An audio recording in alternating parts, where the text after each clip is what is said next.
Erin, welcome and thank you for joining us today on the Athletics of Business podcast. It's so good to see you again. It's been a minute. I know, Ed. I am so happy to see you. I mean, literally, we've been chatting before we hit record, and I feel like this was a nice catch up. It was a needed and necessary catch up. Yeah, and I think we came to the conclusion that the last time we saw each other was February of 2018. I know, which a lot has happened. A few things. I mean, no, actually, I've been bored. Just been Yeah, sitting around twiddling my thumbs. Like, Yeah. oh, nothing needs to completely pivot or change Mhm. in the world or my I business. think we I'm need a fine. curveball. Yeah, it's I'm all fine. good. I feel good. We'll I go feel down good. that road. Holy Yeah. cow. I mean, so much has changed. But tell us, obviously I clued listeners in about, all the amazing work you've done and the journey that you're on. But I'd love to hear it from you. Tell us, let's jump right into Improve It and where this vision came from and the people that you serve and the whole why behind it and everything. Oh my gosh. How much time do we have? No, I will boil it down. So, long story short, grew up performing, singing, acting, dancing. Wanted to become Oprah Winfrey. Moved to Chicago because that's where Oprah lives. This was early 2000s. How do we become Oprah? There was Mhm. no roadmap. There were very little digital courses at this time. I mean, literally, Facebook just came on the map. So I said, okay, I guess I need to start improv training because that just seems like the right thing to do. Mhm. I actually started booking hosting gigs. And so I would Right. come back and forth in between these hosting gigs to improv. And every time I would walk in the door to a class at Second City or IO or wherever I was, Yeah. I would come alive. I felt at home and I felt like the barriers that I would put up around myself would come down. And so this Mhm. training, I started really getting into improv, led me into my late 20s where I'm aging myself, where I No, was, you're not. Don't forget who you're talking okay, to. okay. But I was performing at night Right. and then I started working at a corporate market I was in marketing, but then the more I started doing things, I was in an recruiting firm doing Right. business development. Okay. And so everything I was doing on stage in my classes started spilling over into my day to day. I became a better listener. I became a better, more empathetic. I was thinking more quickly on my feet. I was literally more present with the people that I was serving in my day to day. And so, lucky for us, at the time, I had an amazing leader who I said, I have this idea for a company or just a workshop that I'd like to pitch to one of our clients. And our client happened to be United Airlines that I wanted to pitch to. She said yes. And I piloted, Ed, pun intended, my very first workshop to United. They liked it. They gave me feedback. I came back and did it again. And then I realized that I wanted to Improve It to be bigger than me. So I Right. started hiring a team. And Yeah. then we launched in 2014. Now have a team of 22 facilitators between New York, Chicago, LA, Charlotte, North Carolina, and then a lean, mean team of 5 Now internally. we got to push pause for a second because Hero's the best. Like we see each other for the first time when we jump on this on the recording here. You're like, yeah, not a lot's changed, but I don't live in Chicago anymore. I'm in Charleston, South Carolina, and we've got folks in NYC. We got folks in LA. I mean, a lot has changed. I love it. I mean, that's amazing. Yeah. I mean, it's so much change. Some may call it change fatigue, but I'm going to keep going. No, it's been awesome, but it Yeah. is not. I'll say this. In 2018, I'd probably right around when we met, I was a part of the Goldman Sachs 10,000 Small Business Program. And that program is an amazing program. If you're a business owner, I highly recommend it. Did it in Chicago. Long story short, you walk away with a 5-year growth plan for your business. Our 5-year growth plan included expanding markets and hiring people specifically in these markets and bringing our work to these markets. Mm-hmm. All of this, Ed, was in person. Mm-hmm. Right. Then comes 2019. I had a baby. So maternity leave happened. Just a few life things. Is good. Yeah. Life is good. Uh-huh. 2020. And Yeah. things hurt. The 85-page growth plan was ripped to shreds, and now we're on this virtual path. And I've moved. You're right. We were able to move because now most of what we're doing right now is virtual. Right. And it's just been a really crazy journey, and not one that I thought we would be on, but it's the path that I think that is leading me to impact more people and Mhm. help more people globally. Like we said earlier, I mean, it's crazy. We're Yeah. globally now. So We're cool. working globally. Now, will you do, first of all, do you still have the cool space in Chicago that you had?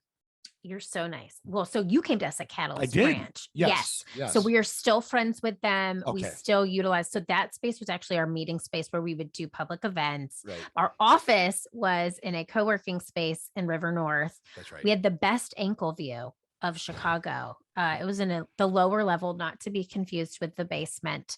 Yeah. And it was, we were scrappy in our office space because what we did was mostly in offices at client events or, Right. businesses, corporations. And so Catalyst Ranch was a beautiful partner for us, still Yeah. is, but they're coming back too. They're starting to see more meetings come back. So will you do in person eventually? And you mentioned you're still mostly virtual, but will you do stuff in New York City? Will you do stuff in LA? Will you do stuff in Charleston, South Carolina? Yeah. Oh, yeah. I we go want an everywhere. event on the beach is what I want. Yes. Well, Let's we were go. just in Arkansas 2 weeks Okay. ago. All right. We've got some stuff coming up in Florida. We've got some stuff in California. I mean, before the pandemic, we were traveling too. But what has been really cool is using platforms like this, like Zoom, Mhm. to host workshops. We're working with people all over the world. I mean, we've got people in India, we've got people in Singapore, we've got people in the UK. I mean, it has been really wonderful to see the reach that we've been able to find during this crazy time that I never ever would have expected. And I'll tell you this, Ed, if you would have asked me in the beginning of 2020, Mhm. hey, can you put what your offerings are, which are in-person, highly interactive, engaging Right. offerings online, I would have said no. And that is not Yeah. an improviser mindset. Right. And I will literally say it's not going to work when you're forced to do it. And when the world is also looking to a virtual space to professionally develop their teams and themselves, you figure it out. Well, So it's we did it. interesting because the whole improv is yes and, right? That's And it. if that question was posed to you, but I got to give a shout out to your LinkedIn profile because and we're going to talk about some stuff you put in here, but Business Improv Edutainer, Failfluencer, and Professional Zoombie. I love it. Talk about making a positive out of a negative. Thank you. Thank you. Yeah. #Failfluencer. So Yes. let's talk about the people you serve because I went to an event and what was the event title that I went to? A little workshop. It was It was a quarterly workshop. So I Okay. can't remember the exact one you saw, but we have 10 different power skill training workshops. So it was a public one, which we always do every quarter. And you rocked it, Ed. You nailed it. No, you're just saying that because you don't want me to feel too bad about my performance with the chicken. No, you nailed it. I have pictures. I have to find them. I got to get some. I pictures actually of you saw with the one chicken today. hat. I actually saw On my website? not the chicken hat. I just saw one. My better angle is my backside when we were all holding hands and bowing. Oh, it was on the site. Yeah, but it's just an incredible work that you do and the folks that you do it with. And we're going to circle back. So I want to talk about the Goldman Sachs 85-page business plan. We'll get back to that.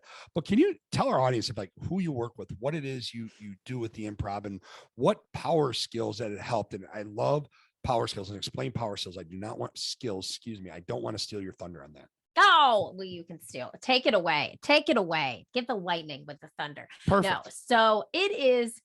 Improve It is a company. It is the company I founded that uses improvisational training to train on power skills. Okay, and power skills are the word choice that we use instead of soft skills. When you Amen. say soft, right, Ed, it just feels like right. You're a softball. Like it is nothing that is important. It shouldn't stick. Whereas soft skills land people jobs. They help them grow their careers. They help them grow their professional and personal lives. Right. And they're the skills that we need to do the work that we do. So they should be the skills that define us, right? So we don't want to give power skills are the name of our game here. So we have been in business now for about 7 years, and we're a B2B company with anywhere from Fortune 500, Fortune 100 to small mom and pop shops. And what we do is we help them engage their people through laughter, learning, and play. It is experience. That's so we awesome. take the tools of the improv stage and put them into a workshop format. So we're training on a specific power skill. We train on 10 skills right now, anything from team building, effective communication, leadership, presentation skills, networking, thinking quickly on your feet, taking initiative, creative risks, career 101, sales 101. What am I missing? Vision setting, missing one. I don't know what it is, but I will come back to it. Did you only get 9? I thought you hit 10. Did I hit 10? I might have hit We're 10. gonna say you hit 10, but that's I pretty hit impressive, 10. by the way. Okay. Thank you. But I will say, like, as an actual human being, improv really did help me in all of these areas. And it helped me to really understand that in order to connect with people, which is what we are wired to do, we are wired to connect as human beings. We have to fine tune the way that we communicate, the way that we listen, specifically the way that we react in the moment. So being completely present. And if we can really ground ourselves in these fundamentals, then we can change the course of the way we lead our teams. We can change the course of the way we lead our organizations. So Wow. it's a transformational experience, and I'm glad you've done it. Well, barely, not even scratching the surface. And there's so much to do, but I love how you talk about connecting, right? And here's the thing. And I remember stepping in there and looking at all these people and looking at you, and you don't ask the folks to do anything that you're not willing to do. Oh yeah. So, and I remember everyone there seemed to have an epiphany about something, and the walls came down, right? But I'm curious, when you first started doing improv and you were, pursuing a hosting career, pursuing all these other things, but were you aware of the significance it would play in your ability to connect with people and build the relationships you did and to lead people and the impact it could have in the business world? Like, going into it, did you have kind of an idea, or were you pretty clear on what it could do? I didn't have an idea. This is funny. I was with my high school girlfriends a couple weekends ago. I was voted class clown in our high school, yearbook. No way. Okay. I don't see that at all. No. Yeah. Okay. No. Always been an entertainer. Must have had a boring school. Yeah. And just, always trying to make people laugh. I always joke too. I knew my life's calling was to make people's day better, or to bring laughter, levity, and positivity to their life. So I was like, who does that? Oh, a florist. I should maybe become a florist, because they always brighten somebody's day when they give them flowers, right? And then I realized I sucked at plants. I had an orchid named Zoe Day Plantel, and I was like, this isn't working out for anybody. She died. So anywho. Wait, say that name again. How? Zoe Day Plantel. Beautiful. Yeah. And that was before we got a dog. My husband and I decided we should get a plant. And so anyway, dare I ask what the dog's name is? Well, my last name is Diehl. His first name is Big. Big. Okay. I was going to go with Real, but Big. Okay. Big. Yeah. Real's good too. Maybe that's, maybe that's get a second dog. Yeah. So it's all, punny, but my whole point in all of this is I did not know. And so I just wanted to actually try improv, because everything I'd done up to that point, I went to Clemson. I danced my entire life. I danced at Clemson for the Rally Cats. Go Tigers. Go Tigers. I was constantly performing. All of it had a script.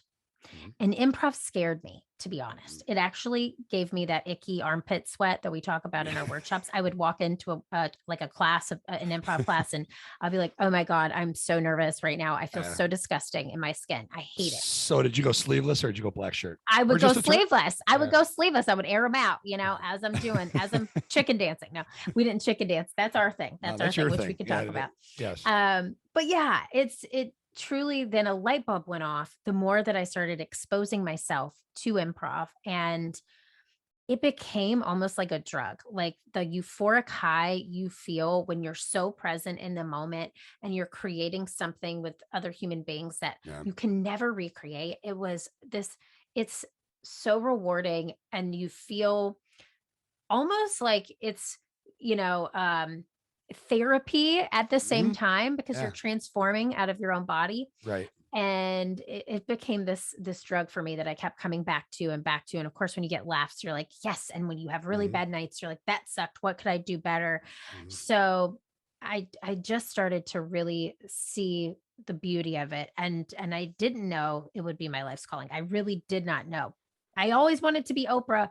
I did not know what I wanted to talk about, but it is my favorite. I love improv, and I love comedy, and I love the people who do it. It's like they breed a very special kind of human being, because Yeah. you got to have trust and support, all of those things. So that's my long-winded answer to your question. Which is a perfect answer, by the way. And now I don't want to steal, I don't want to move away from the joy of it, right? And the laughter, because there's so much of that. But all of a sudden, here's this thing that they call COVID, right? Here's this BS pandemic, not BS, but you know what I'm saying? Like the stuff we had to grow through. I mean, these challenges, but yet there's a way improv can be very real and very serious in terms of helping you grow through adversity, helping your decision making, helping the conversations during tough times, you know, because I've got to imagine if you're doing a workshop for someone who's just been drilled organizationally by COVID, getting them to laugh is not your intention, right? Totally. Okay, can you talk about that a little bit? Because I just think it's really apropos for what we're still living right now. Yes. Okay. So this is a really great question, because I think a lot of people think we're going to come in, teach you to bark like a dog, get you to stand up and embarrass yourself. It's absolutely the opposite. Improv, that's stand up. Stand up comedy is a one-person show. You're going for the cheap laughs. Improv is truth. It's reacting in the moment to the response of somebody else. It's listening and postponing judgment. It's making your scene partner look better, which is ultimately making your teammate look better. It is as we know, yes and is a huge rule. And it's all about listening, postponing judgment, adding to the idea, and creating something together. So the beginning of a workshop, even the one you went to, Ed, where you walked in the room, you were one individual. I want to ask you this. When you walked out and you didn't know anybody, right? You didn't come with a friend, no, right? I didn't know anybody at all. Yeah. Did you feel more connected after those 2 hours? Yeah. Yes. Absolutely. And here's the best part. There was one thing you asked the student. It's been a minute. So like we have said, I can't remember what it was, but I was like, there's no way I'm going to do this. Like I thought I was a funny person. I'm not a very funny person. There's no way I'm doing this. And a lady next to me who I didn't know from Adam or Eve goes, "You got this. It's okay." And I'm like, "What are you talking about? You don't know me." But she actually talked me through the whole thing. And it's like, even though I didn't know her, I left like thankful for her and a little bit more trust for the whole process. Totally, because that's what it is. You can't stand on stage with 7 people and make something up for 30 minutes without having complete support. We always say we got your back. So you can't stand up there and not have each other's back, because you're not going to have a scene if you don't support each other. That is why it's such a beautiful teaching tool, especially in business. It teaches teams to support each other, number one, to have each other's back, and to really facilitate conversation in a way that allows everyone to feel heard, seen, and like they belong, which is what everyone is chasing in COVID. So yeah, that is, to get back to your question, truly the underlying fundamental of everything we teach. It is teamwork, it is support. And then we're going to train you using that framework on a specific power scale. So you're going to feel that connection no matter what we're teaching you on, because we're going to get you to that safe space first and foremost.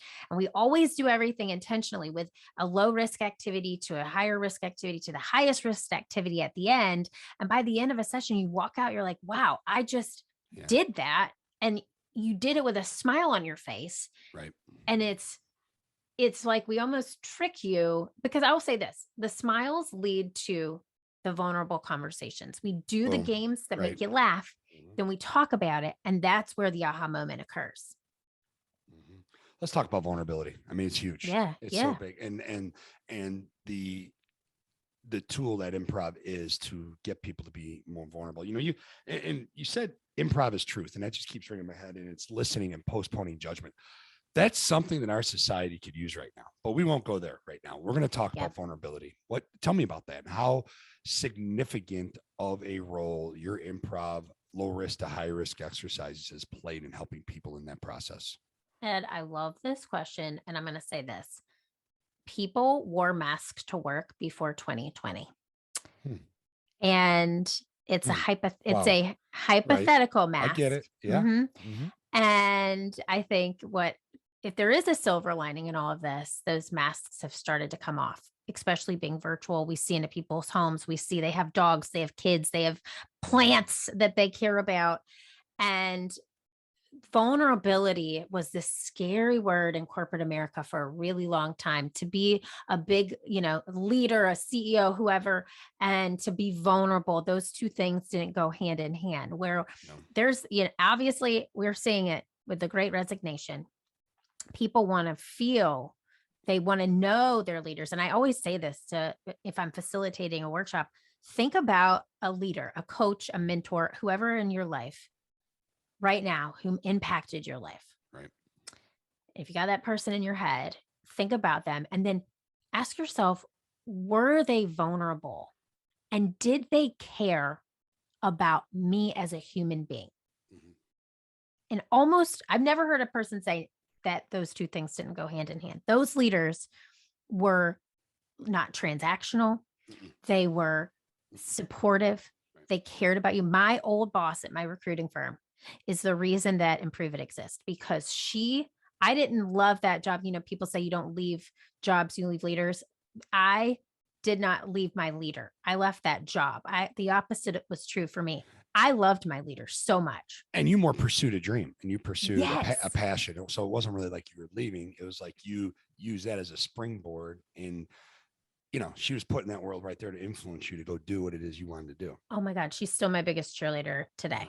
Yeah. And, I always told her when I left, she asked me to stay 2 months and I said, okay. But I truly would have done anything for her because she was vulnerable. She was such an amazing and powerful leader who inspired and wanted the best. She put our needs ahead of hers. And Mhm. she also was real and honest about the things that she needed from us as employees, but also as people.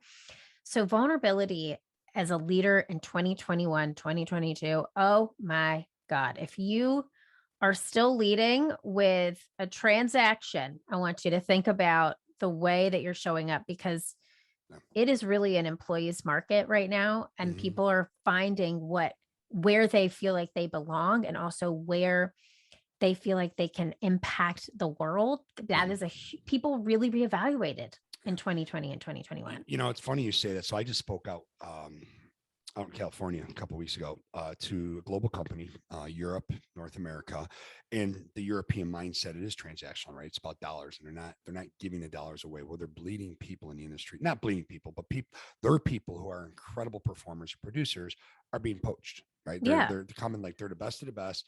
We're going to offer you more money. Yes. And so it was a absolute blast seeing the light bulb go on in their head when I posed a question to them: what is it that you can do for them that is way more valuable than dollars and cents? And we know that people want to know that the work they do is important, that they're valued as people, and they want to be coached, right? So Yep. you start talking in terms of transformational. I think it would solve a lot of challenges right now, a lot of issues.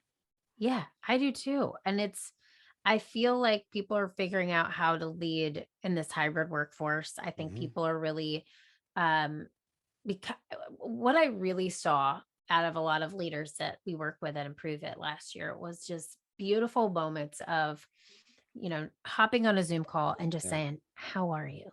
Yeah. And asking truly deeply caring, because there were so many things that went down over the course of that year as a nation, as a world. Yeah. And I felt like people really started to see beyond the conference rooms, beyond the things that we show up at work and we're so used to Right. going and doing, and kind of seeing a person through that lens. People really saw each other as human beings who have cares and wants and wishes Yep. and desires. And it's been really interesting. I've even myself as a leader leading my team, have really started to care about what does that team member want long term out of life, Right. and how can I put that into play for them here so Right. they want to stay here long term.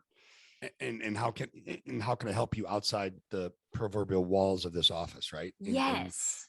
now, so how did you during the pandemic, with being virtual, still find a way to get to that vulnerability piece where people, obviously it was assisted by having to see people on Zoom and stuff like that, but in order to persist, right? And then we always talk about sacrifice in business. What are you willing to give up to be successful? A lot of it has to do with what we're willing to endure, not Yeah. so much sacrifice, right? So how did you help that with improv, and how did you do it virtually? Oh my God. So it was, and oh man. And it's okay to say, I don't know. I'm not real sure. We did it. Yeah. We did it. We got there, trial and error. But I'll tell you what, we use Zoom. And so WebEx, I think, made a lot of updates to its platform last year, but we started with Zoom. We live on Zoom. And we use the breakout room. So a lot of what we do in person is activities, right? So we're doing games and activities in small groups, partners. So with breakout rooms on Zoom, we're able to still do those activities, put people in a breakout room, have them engage, have them with a partner, with a small group. We'll use the main room if we only have up to 50 people in our virtual sessions now. But really what it does is it still creates that conversation. And I've had clients, long-term clients who have been in person with us for a long term, and they were like, I did not think this was going to work. Yeah. And it does. And it really translates because it's that connection piece. Once you get people in that first activity, moving and grooving, I mean, their light bulb starts to go off. Their movement is a big part of it. Having them actually move, physical movement on Zoom is huge. I mean, we're in and out of breakout rooms. We do an 1.5-hour session on Zoom 9 times. And then we're using the chat box. Like everything we do is I'm asking a question, you're responding. If we've got like 20 people or less, we'll have them come off mute. And it has proven to really work. And it's because I think people are craving connection. People are wanting to see their coworkers in a different way virtually. This is a different way. It's super outside of the box. And thankfully it works. That is so cool. Had you done any virtual before the pandemic? No. Nothing. So this was all like, you're talking like a true Zoombie, right? Like you've got the breakout rooms, you got the chat, you got this. I mean, you're speaking the language. Oh, I mean, it's big time. I had a client hire me last year. I called it Zoombie Productions just to facilitate their holiday party because I'm that good on Zoom. I mean, honestly, no, it is truly, I talk about a crash course in technology. I mean, I used to have our director of operations like fix the printer in our office. I didn't even know how to change the toner. And now we had to figure out so much so quickly. It was nuts, Ed, but it did work, thankfully. And we're here. What happens, and there's a little if to it still, but when everyone comes back together, right? And you're going back to in person, which you've done, but you're going back to this in person, were the walls harder to come down face to face, or are they harder to come down virtually? It's a great question. And do the walls go back up when you're in person? That's right. The next question. I have all psychological. Right. The ones that we've done recently, people are so happy to be in the same room together. I mean, it's like it's like a high school reunion, but it's like the people you really want to see, you know what I mean? Not the people you don't want to see. It is so much easier from what I have seen to get people to connect in the same room together right now because they are craving it. Virtually, what virtual does is it allows the people who in person who have social anxiety or who aren't as extroverted or don't speak up as much in meetings, that chat function right there is a godsend. They love it. They show up. They are so in it because it's typing, right? You don't have to say anything. And then I have a younger brother. He's actually staying with us this week. We were talking about this last night. And he said, he is an introvert. He loves being virtual and he loves the way that he can show up and type in meetings. And for us too, having people in breakout rooms, it's less anxiety than standing in front of people. So it works for everyone. And for me, I mean, in person is just like something, even on virtual too, I just feel this like, I can't even describe it. It's like something takes over my body and it's like, it's not me talking, it's somebody else. And I just go. And it is just, I'm in this wonderful world of people who want to make themselves better. And there's so much positive energy. And when we create that on Zoom too, I feel it, but there's nothing like that in-person connection. There's nothing like it. When we wrap things up here, we still have some time, thank goodness.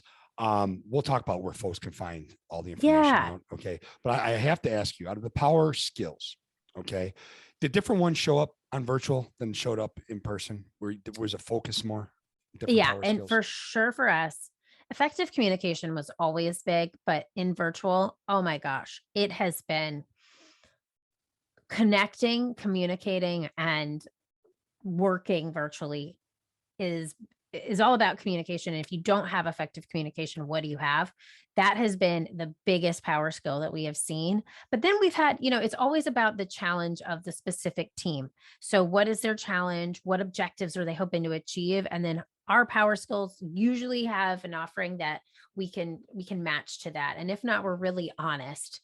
And we'll give them, somebody from our toolkit of that we know, a resource we know that can help. But out of the 10, effective communication is huge. And we're starting to see a lot more people want to do vision setting towards the end of the year. And that's been really fun to watch and to witness too.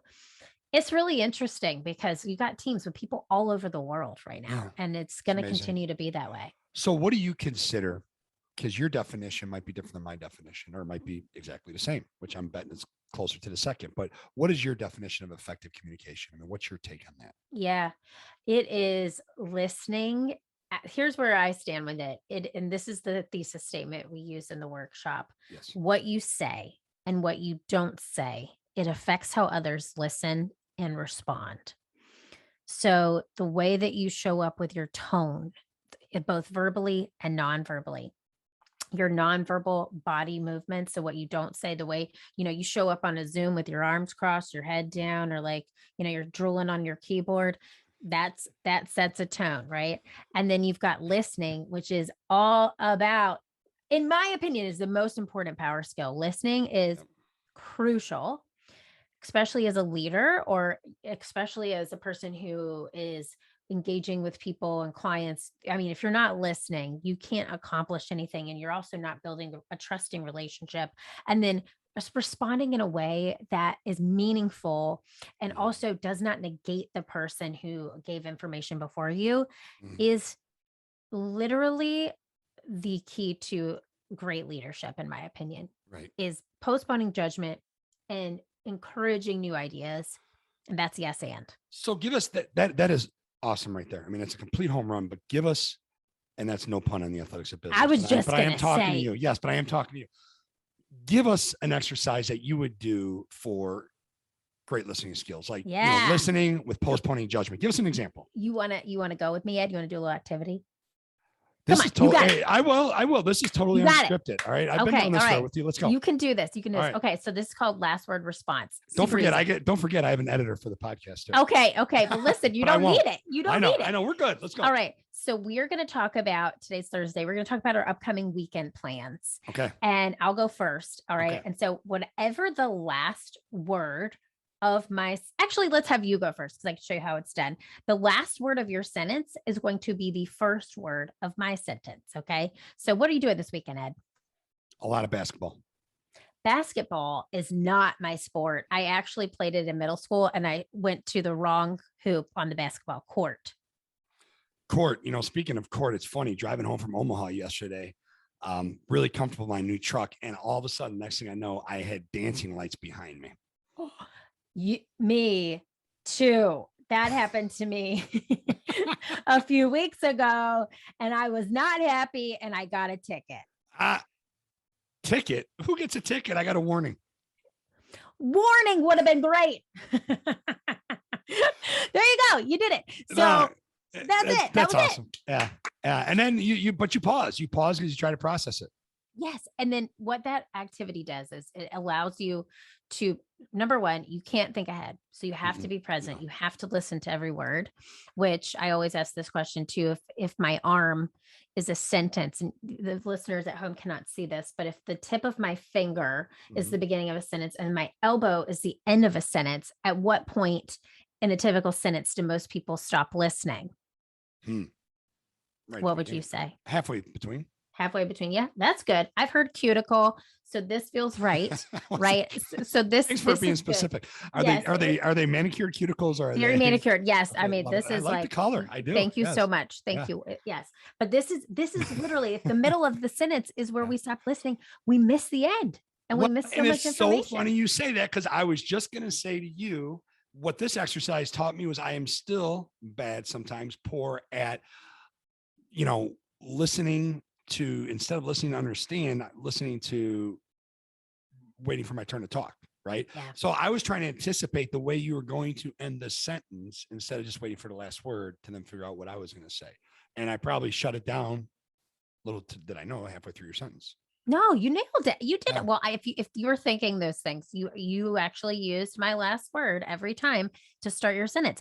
But that is the key to great listening, is listening to understand, not to understand, or not to respond, Right. not to unrespond, to not respond. Unrespond. And Which then, sometimes that would be good. yes, exactly. But then it's really just this idea of making sure when we are in that moment, when we are present, that's Yeah. when the magic happens, is when we're listening and when we're responding in a way that is not non-judgmental and also allows other people to feel heard. Mhm.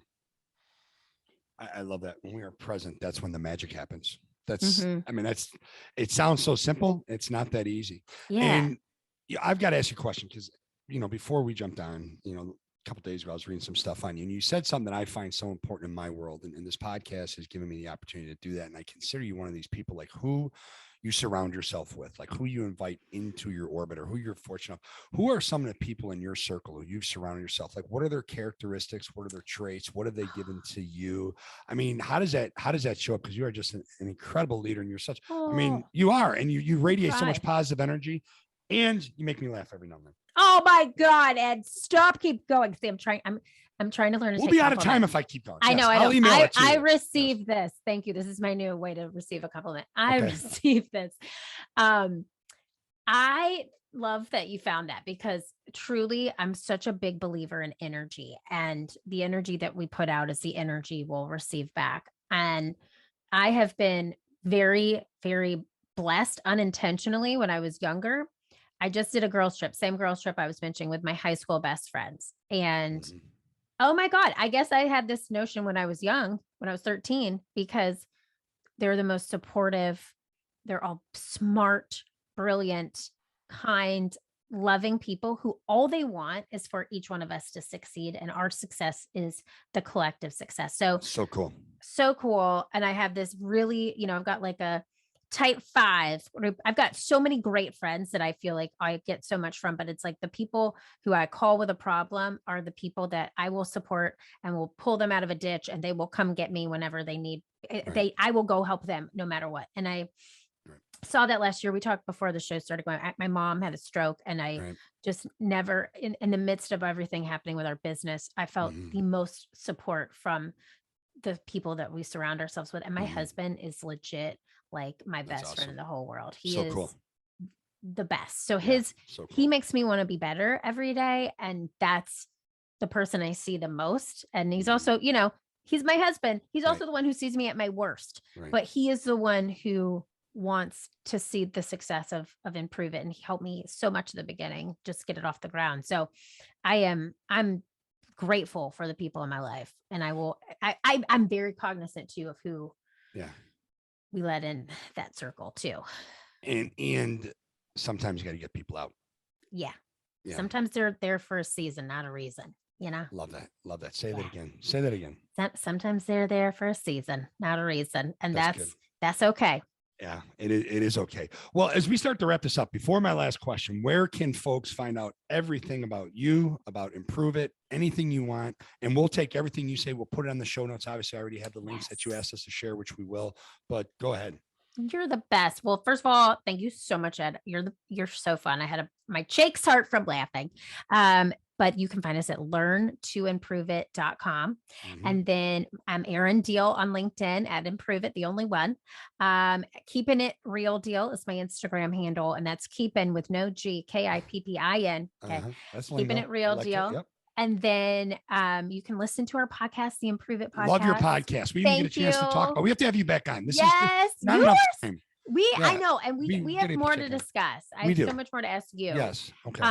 And then Improve It podcast. And then also for your audience, we'd love to give you our hybrid hype handout. So it's all about how to engage your team in this hybrid Do world. I have the link for that? I'll put that up there. I'll make sure I give that to you, but it's a free download and it's super fun. And it gives you some really tangible icebreakers, really tangible things to do to lead and facilitate your team through what we're going through. I love it. I love it. Now, what other question would I ask you, or what other thing would I ask you about but the chicken hat?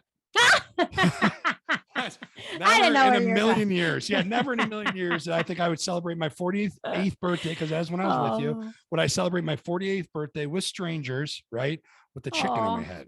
That's the coolest story. I remember you telling me it was your birthday. So the chicken is our Improve It mascot. And literally it started when I was building the very first workshop. I was like, how do I get people engaged?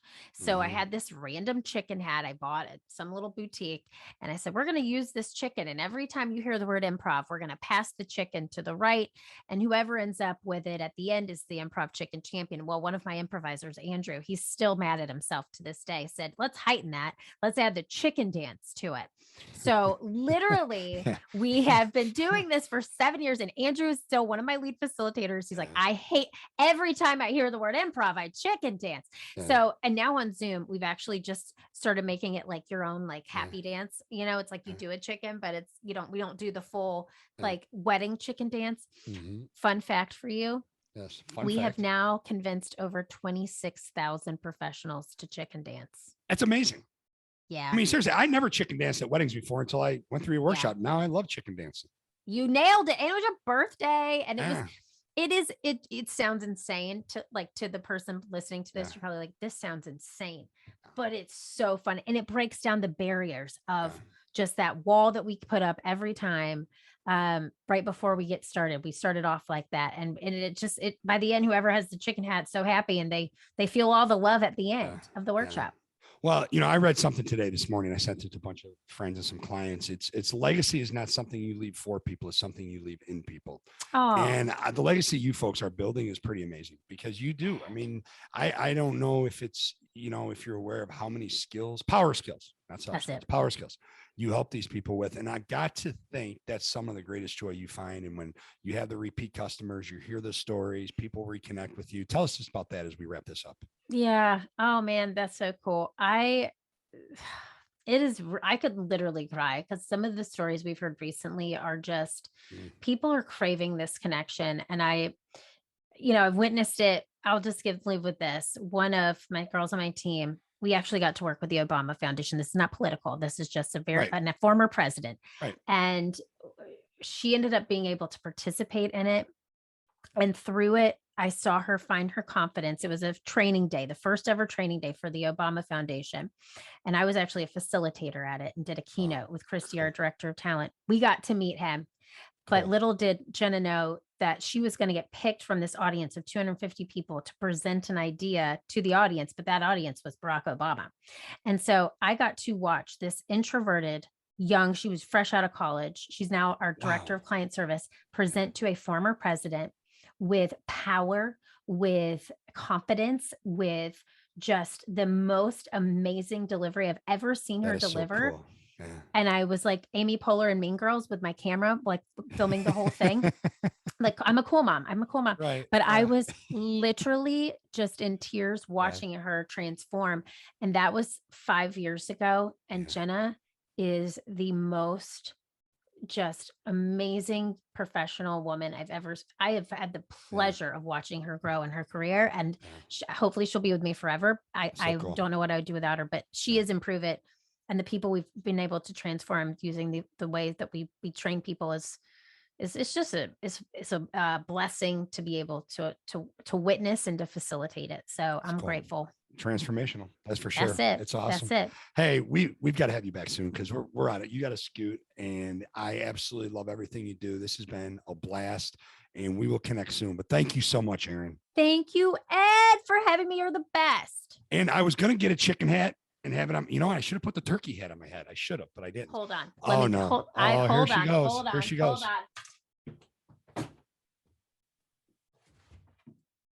Hold on. There it is. This has got to be on LinkedIn right here. Don't worry. I got a chicken hat bin in here, Ed. Okay. So there's a bin of chicken hats.